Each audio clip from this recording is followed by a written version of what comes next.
Bonjour mesdames, bonjour mesdemoiselles, bonjour messieurs, auditrices et auditeurs de la VDC, bonjour. Voici la lecture de la revue de presse de la V2 Congo de ce lundi 15 avril 2018 au micro John Kayembe depuis New York City. Le sommaire. 1.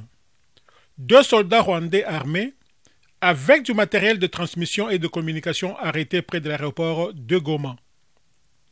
2. Kinshasa boude la conférence de Genève, mais veut gérer la récolte. 3. Économie. Albert Yuma à la recherche des investisseurs américains pour investir à la Gécamine. Et enfin 4. Joseph Kabila face aux députés de la majorité présidentielle. Et maintenant, passons aux détails. 1. 2 soldats rwandais armés avec du matériel de transmission et de communication arrêté près de l'aéroport de Goma. AFP titre. 2 militaires rwandais arrêtés près de l'aéroport à l'est de la République démocratique du Congo. 2 militaires rwandais armés ont été arrêtés dans la nuit de dimanche au lundi près de l'aéroport de Goma dans l'est de la République démocratique du Congo. Nous allons remettre les 2 militaires rwandais sur notre sol au mécanisme conjoint de vérification des frontières qui le remettra à leur tour au Rwanda, a déclaré à l'AFP le major Guillaume Njike, l'un des porte-parole de l'armée congolaise dans le nord Kivu à l'est du pays. Ces soldats rwandais portaient sur eux 2 armes, du matériel de transmission de communication au moment de leur arrestation dans le principal cimetière de Goma, à environ 500 mètres de l'aéroport, non loin de la frontière de la RDC et du Rwanda, ajoute l'officier. Nous avons agi ainsi pour montrer à la communauté internationale que nous sommes respectueux du droit humain international et nous demandons au Rwanda d'agir de la même manière quand il s'agit des soldats congolais qui se retrouvent sur le sol rwandais, a-t-il ajouté. Depuis 23 ans, l'est de la République démocratique du Congo est déchiré par les groupes armés locaux et étrangers qui se disputent des contrôles de matières premières. Le Rwanda est régulièrement accusé par les autorités congolaises. L'ONU et les ONG de le soutenir, rapporte AFP. Point 2. Kinshasa boude la conférence de Genève, mais veut gérer la récolte. Après avoir boudé la conférence humanitaire, le peu de fonds levés à Genève interroge Kinshasa, constate Congo Nouveau. Léonard Chokitundu n'a pas eu froid aux yeux pour demander aux organisations bénéficiaires de ce fonds d'associer le gouvernement pour actionner l'aide humanitaire en RDC, sinon, menace-t-il, le gouvernement tirera les conséquences. Et pourtant, note ce journal, le montant réuni à Genève est non seulement théorique, parce que ce sont des promesses de dons, mais aussi insuffisants pour couvrir le besoin humanitaire sur terrain que le gouvernement continue de minimiser. Après Genève, virage à 180 degrés de Chokitundu, titre Le Phare.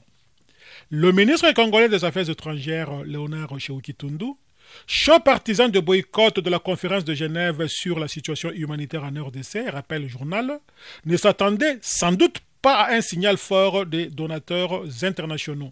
Comme si Kinshasa n'avait jamais roulé pour l'échec de la rencontre du vendredi 13 avril 2018 à Genève, ni salué l'appel au boycott relayé brillamment par les Émirats arabes unis, le ministre congolais des Affaires étrangères soutient aujourd'hui que la RDC n'a jamais dit non à la solidarité internationale, affirme le quotidien. Curieusement, c'est le même ministre qui exige que le pays soit étroitement associé au processus de décaissement et de l'affectation de cette manne financière sur le terrain, conclut le tabloïd. 3. Économie. Albert Yuma à la recherche des investisseurs américains pour investir à la Gécamine. Desk Echo titre Gécamine. Albert Yuma tend la main aux investisseurs américains.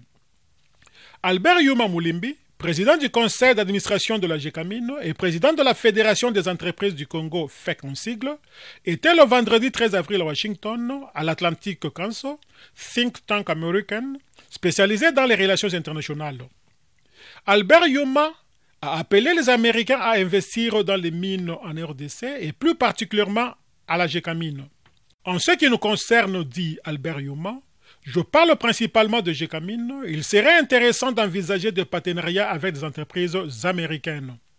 Nous croyons que la diversité des investisseurs dans notre pays est pour la RDC une possibilité de mieux valoriser ses atouts géologiques et diversifier ses relations, ce qui n'est pas le cas en réalité, a-t-il dit au cours de cette table ronde animée par le docteur Peter Pham, vice-président de l'Atlantic Council et directeur du Centre Afrique. Il, c'est-à-dire Albert Yuma, a vanté les atouts de la RDC, qui dispose d'un grand nombre de minéraux classés comme stratégiques, soit par les États-Unis ou par l'Union européenne, en raison de leur importance. La RDC a dans son sous-sol un certain nombre de métaux stratégiques classés comme tels par US Geology and Survey Department le 16 février 2018, a-t-il dit. Enfin, 4. Joseph Kabila face aux députés de la MP, mais n'a pas parlé de son dauphin. Jeune Afrique titre RDC, sécurité, élection, double nationalité, Joseph Kabila devant les députés de la majorité. Le président Joseph Kabila a reçu lundi les députés de la majorité présidentielle et du parti Lumumbisi unifié pour évoquer la situation sécuritaire dans le pays et la question du processus électoral. Pendant près de 1h40, le président Joseph Kabila s'est exprimé lundi 16 avril devant un parterre de députés de la majorité présidentielle et du parti Lumumbisi unifié. La rencontre, qui n'a pas fait l'objet d'un échange avec le parlementaire, a surtout été l'occasion pour le chef de l'État congolais de revenir longuement sur la situation sécuritaire dans le pays.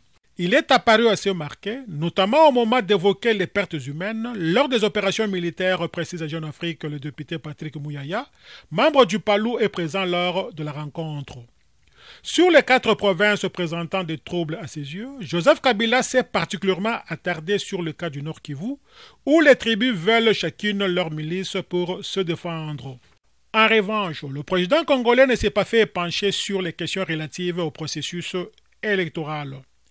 Il n'a ainsi pas fait mention de ses intentions en vue des élections prévues le 23 décembre prochain et pour lesquelles la Constitution l'empêche de concourir, ni même fait allusion à un éventuel dauphin. Tout juste s'est-il contenté de réaffirmer la souveraineté de la Commission électorale nationale indépendante sans faire de commentaires sur la vive polémique autour de machines à voter. Le processus des élections est sur le rail, a-t-il souligné, en demandant aux députés de la majorité de ne pas avoir peur. Ma position, c'est de défendre la Constitution, renchérit Joseph Kabila. Joseph Kabila a également fait mention du débat autour de la double nationalité qui agite la scène politique congolaise depuis les révélations de Jeune Afrique sur la nationalité italienne de Moïse Katumbi pendant près de 17 ans.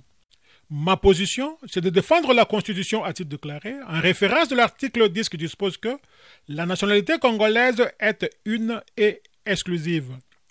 Cible privilégiée du régime, Moïse Katumbi fait l'objet d'une information judiciaire et ouverte pour faux et usage de faux dans ce dossier. Dernier point soulevé par Joseph Kabila, la tenue vendredi 13 avril de la conférence des donateurs à Genève, pour laquelle le gouvernement n'a pas été consulté, ni sur la date, ni sur l'ordre de mission, fait remarquer Jeune Afrique. Fidèles auditrices et auditeurs de la VDC, merci pour votre aimable attention. C'était votre humble serviteur Don Kayembe depuis New York City pour le compte de la radio-télévision en ligne, La Voix de la démocratie congolaise au panorama d'Afrique. À demain.